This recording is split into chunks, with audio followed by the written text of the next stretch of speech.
Haddatsana Zakaria ibnu Yahya qala haddatsana Ishaq ibnu Ibrahim qala haddatsana Ali ibni Husaini ibni Waqidin qala haddatsani Abi qala haddatsana Yazid an-Nahwiyu an Ikrimah an Ibni Abbas dari Ibni Abbas fi qaulihi, di dalam firman Allah, manang sahang tidak mengganti aku Allah atau kami Allah min ayatin, dari ayat, au nungsiha, atau melupakan aku Allah pada ayat, nakti maka mendatangkan aku Allah bi khairin, dengan yang lebih baik, minha, dari ayat, au misliha, atau semisal ayat. Koma dulu, Bapak Ibu yang kami hormati, di dalam hadis yang akan disampaikan Ibni Abbas di dalam menjelaskan tentang firman Allah masalah nasih dan mansuh. Di dalam Al-Quran itu Allah juga memansuh ayat, kemudian menggantikan dengan ayat yang lain. Ya, ini sesuai dengan ayatnya, kami Allah tidak menggantikan ayat atau melupakan ayat. Maksudnya melupakan ayat ini, ayat itu tidak dimuat kembali. Maka Allah mendatangkan ayat sebagai pengganti, sebagai nasihnya, ayat yang lebih baik, atau ayat yang sepadan dengan ayat yang diganti. Ketika Allah memansuh, mengganti suatu ayat, apakah mengganti hukumnya atau Allah melupakan, ayat itu tidak dimuat kembali, kemudian Allah mendatangkan ayat yang lebih baik daripada ayat yang diganti, atau ya yang sepadan. Waqala, yang berkata siapa? Ibni Abbas, wa idza badalna, dan ketika mengganti kami Allah. Kalau Ibni Abbas ya Ibni Abbas, kalau kolanya Allah ya Allah. Ya bisa waqala dan berfirman siapa Allah, atau ya kola Ibni Abbas. Kalau Ibni Abbas membaca ayat. Wa badalna, dan ketika mengganti kami Allah ayatan ayat, maka ayatin, gantinya ayat, wallah, dan Allah iku a'lamu, lebih mengetahui, bima, dengan apa-apa, yunazzilu, yang menurunkan siapa Allah, al ayata, pada ayat. Koma dulu. Dan Allah berfirman, ketika kami Allah mengganti ayat dengan gantinya ayat yang lain, walaupun Allah juga lebih tahu dengan ayat yang Allah turunkan. Mungkin kan ada pertanyaan, Allah itu kan maha tahu, kenapa mesti ada ayat nasih dan mansuh? Padahal kan Allah sudah ngerti apa yang akan terjadi. Ya karena memang peradaban itu berubah. Ya sebagai contoh tentang ayat yang berkaitan dengan masalah khomer saja, masalah arak saja, itu Allah mengganti sampai 3 kali. Pertama, Allah itu di dalam Al-Quran itu, janganlah kalian minum ketika dalam keadaan sholat. Berarti kalau nggak sholat kan boleh minum, boleh minum. Terus turun ayat lagi bahwa manfaat dan mudorotnya minuman itu banyak mudorotnya. Berarti kan masih ada manfaatnya. Baru kemudian yang terakhir di dalam surat Ali Imran itu innal khamri wal maisir ismun kabir fajtanibu.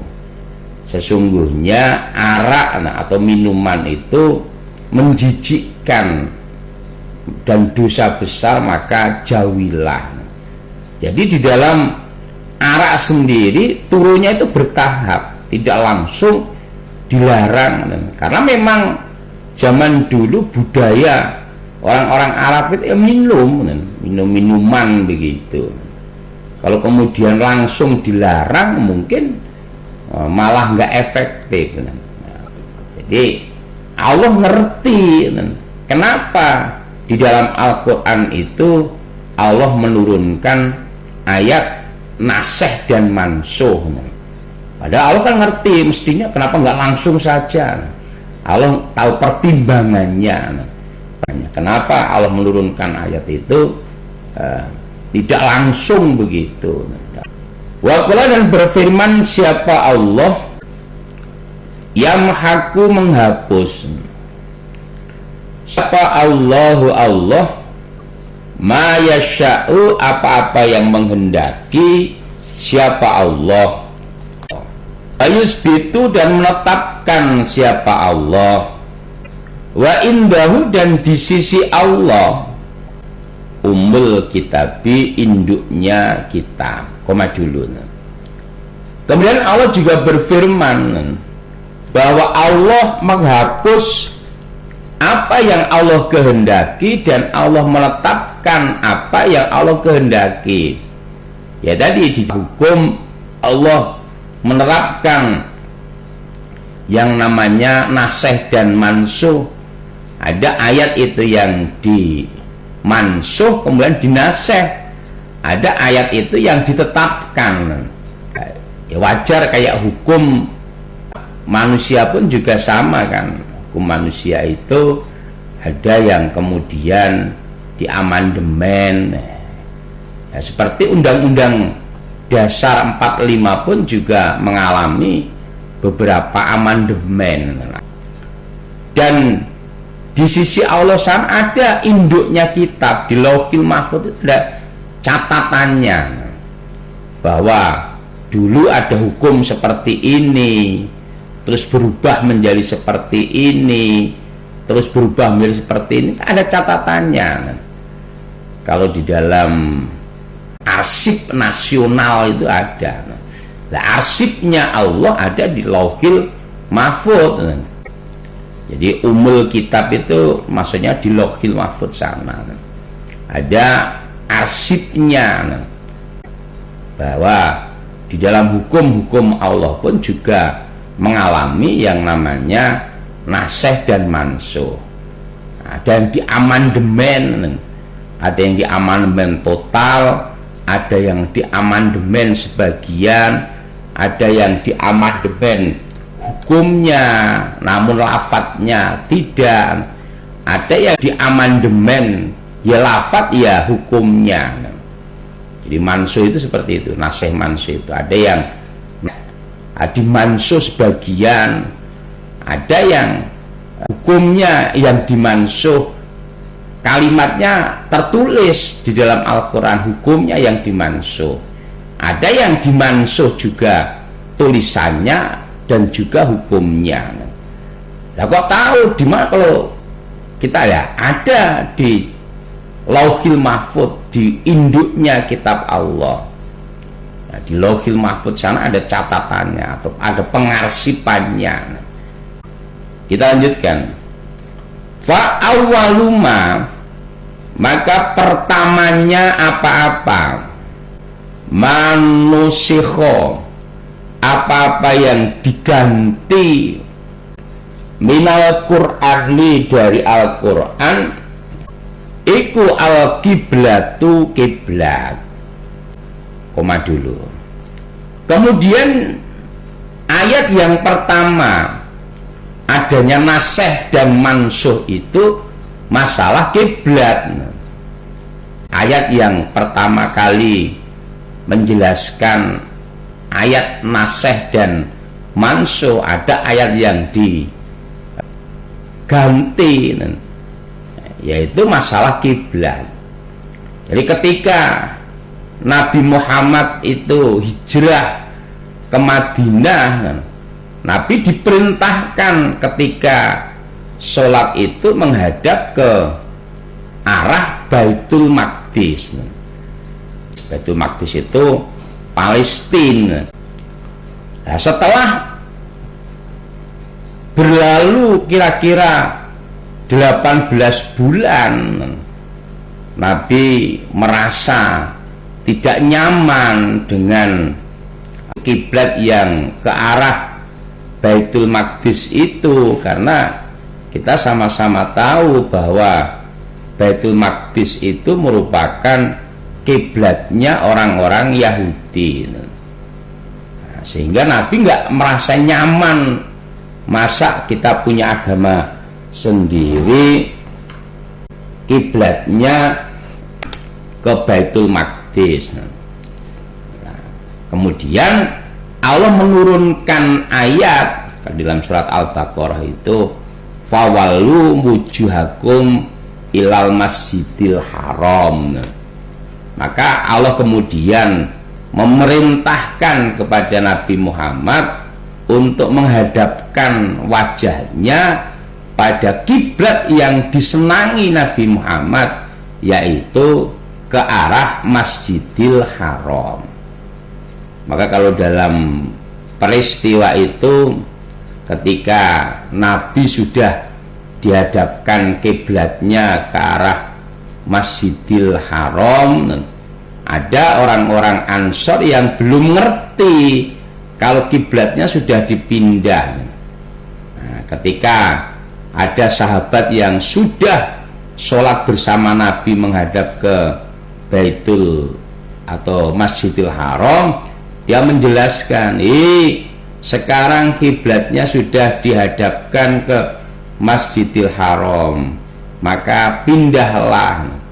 Maka saat itu baru mengerjakan 2 rakaat menghadap ke Baitul Maqdis, rakaat yang ke-3 dan 4-nya menghadap ke Baitullah. Maka kemudian diabadikan tempat peristiwa terjadinya itu dengan masjid kiblataini, masjid dengan 2 kiblat. Di dalam satu sholat itu kiblatnya 2 tempat. 2 rakaat pertama menghadap ke Baitul Maqdis, kemudian rakaat yang ke-3 dan ke-4 menghadap ke Baitullah. Waqala, dan berfirman siapa Allah, wal mutallaqatu, dan perempuan yang diceraikan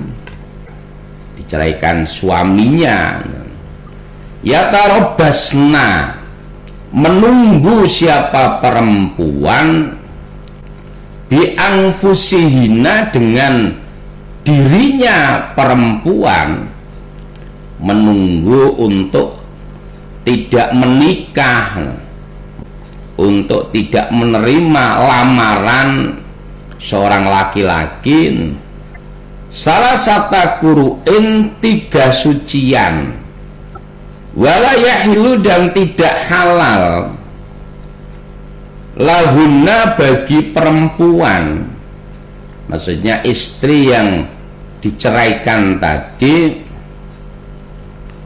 ayat tumna, bahwa menyimpan siapa perempuan, apa-apa kholako, yang menjadikan siapa Allah fi arhamihinna, di dalam rahimnya perempuan, ila qoulihi, sampai firman Allah, in arodu, jika menghendaki mereka islahan, damai, di dalam surat Al-Baqarah. Bapak Ibu yang kami hormati, termasuk ayat yang juga dimansuh sebagian, yaitu perempuan yang diceraikan oleh suaminya, maka dia menunggu di dalam dirinya 3 sucian. Jadi masa iddah perempuan yang ditalak oleh suaminya itu 3 sucian. 3 sucian itu ya perempuan haid, terus suci hitung 1, haid lagi suci hitung 2, haid lagi suci hitung 3. Jadi 3 sucian. Ya kalau perempuan itu normal berarti kira-kira 3 bulan. Jadi iddahnya perempuan yang diceraikan oleh suami itu 3 sucian. Itu ya biasanya 3 bulan. Atau ya bisa kurang, bisa lebih. Atau di dalam ayat yang lain, ketika perempuan itu tidak haid atau belum pernah haid, maka menghitungnya ya 3 bulan.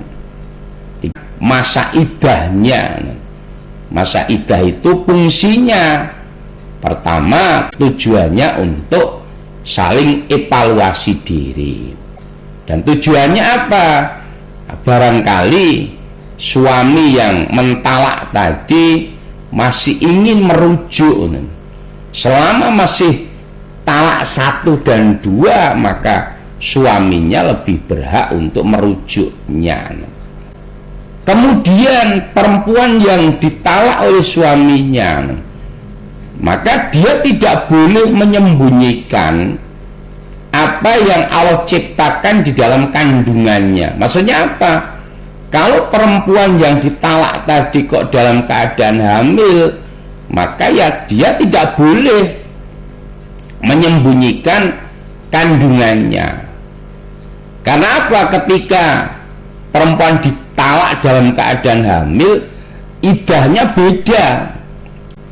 Iddahnya perempuan yang ditalak dalam keadaan hamil itu ya sampai melahirkan. Nah, karena kalau umpamanya dia hamil terus dia nggak katakan biar cepat selesai masa iddahnya, kan hanya 3 bulan, maka nggak boleh. Karena iddahnya perempuan yang suci dengan perempuan yang mengandung ketika ditalak itu beda. Bisa lebih lama, bisa lebih sedikit. Ya, kalau mengandungnya sudah tua, umpamanya mengandung sudah 9 bulan ditalak, mungkin begitu lahir ya sudah selesai masa iddahnya. Atau sebaliknya, kalau kandungannya itu masih kecil, gitu nunggu iddahnya sampai melahirkan. Jadi iddahnya perempuan yang ditalak suaminya itu berbeda. Kalau dia tidak hamil maka 3 sucian, tapi kalau dia hamil maka iddahnya yaitu sampai melahirkan. Wadhalika, dan demikian itu, bi anna rajulas, sebab sesungguhnya orang laki-laki, maksudnya suami itu, karena ada idza talaqo, ketika menceraikan imra'atahu, pada istrinya, fahuwa, maka suami atau rajul itu ahaku, lebih berhak biroj' atiha, dengan merujuk pada istri ini. Koma dulu, Bapak Ibu yang kami hormati. Kemudian di dalam ayat selanjutnya, ketika seorang laki-laki telah menceraikan istrinya, maka laki-laki itu berhak untuk merujuknya. Jadi awalnya suami atau mantan suami bisa merujuknya dengan bebas, ditalak, terus kemudian kapan dicerai, terus dirujuk lagi, ditalak, kemudian dirujuk lagi. Awalnya begitu. Namun kemudian ayat itu diganti. Wa in talaqaha, dan jika menceraikan siapa suami pada istri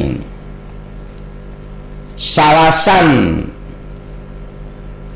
3 kali atau talak 3, talak telu,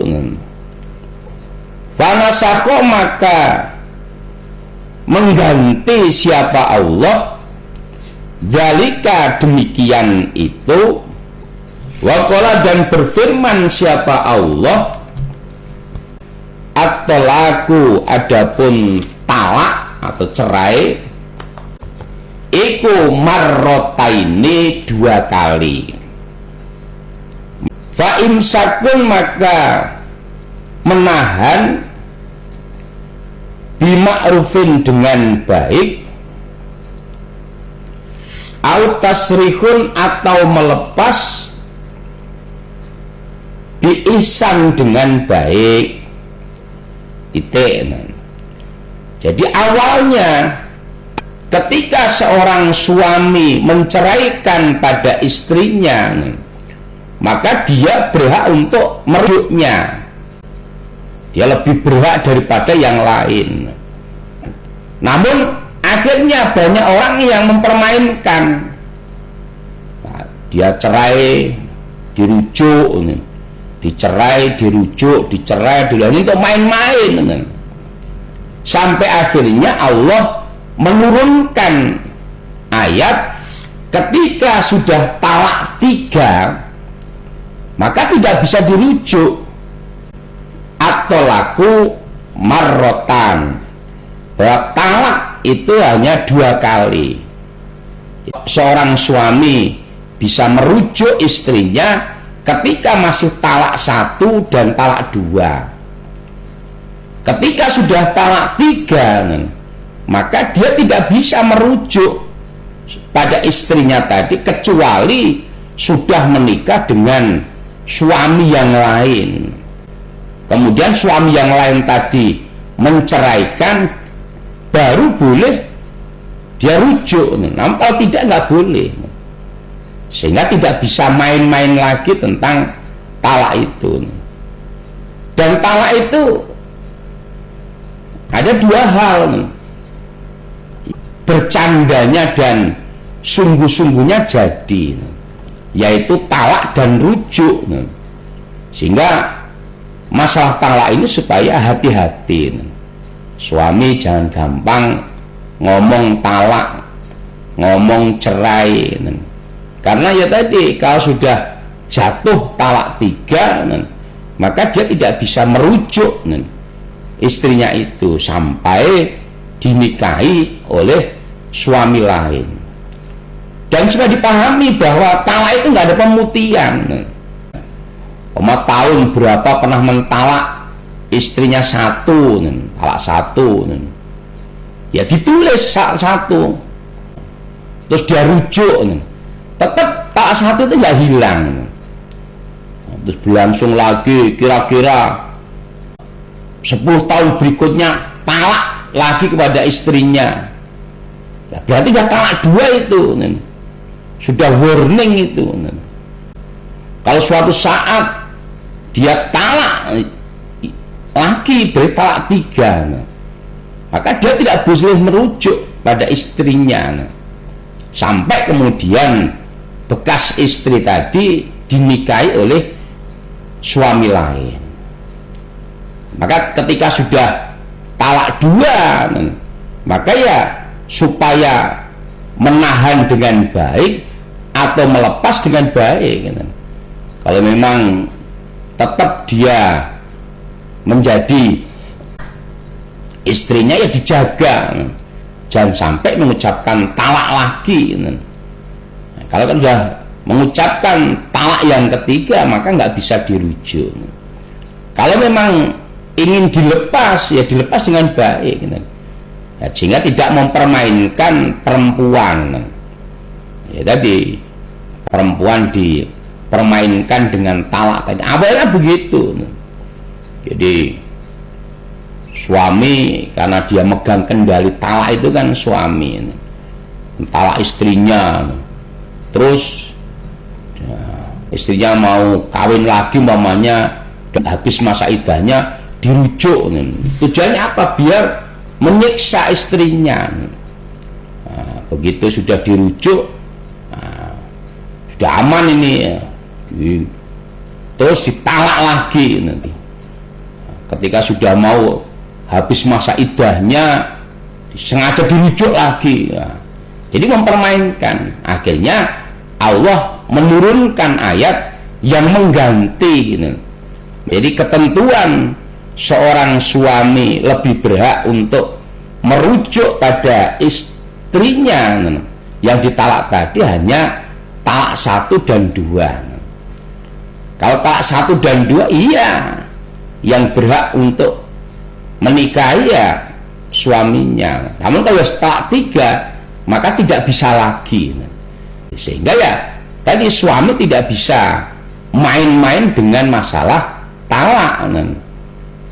Jadi nggak bisa lagi mempermainkan istri dengan menggunakan talak tadi. Nah, talak buat main-main, talak begitu menjelang masa idahnya habis dirujuk, talak lagi, begitu menjelang masa idahnya habis rujuk lagi, terus begitu sehingga perempuan tersiksa. Nah, sehingga Allah mengganti ayat itu dengan ketika ayat itu berlaku hanya talak 1 dan 2, memang suami lebih berhak.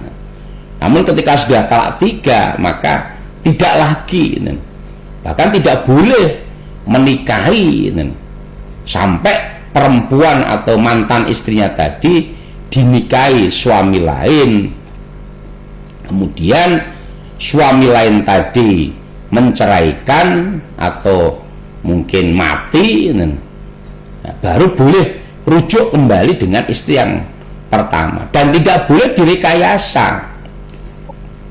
Karena sudah kadung talak 3 terus membayar orang, wah kamu nikahi bekas istri saya ya, terus nanti kalau sudah kamu nikahi jangan kamu apa-apain, terus ceraikan.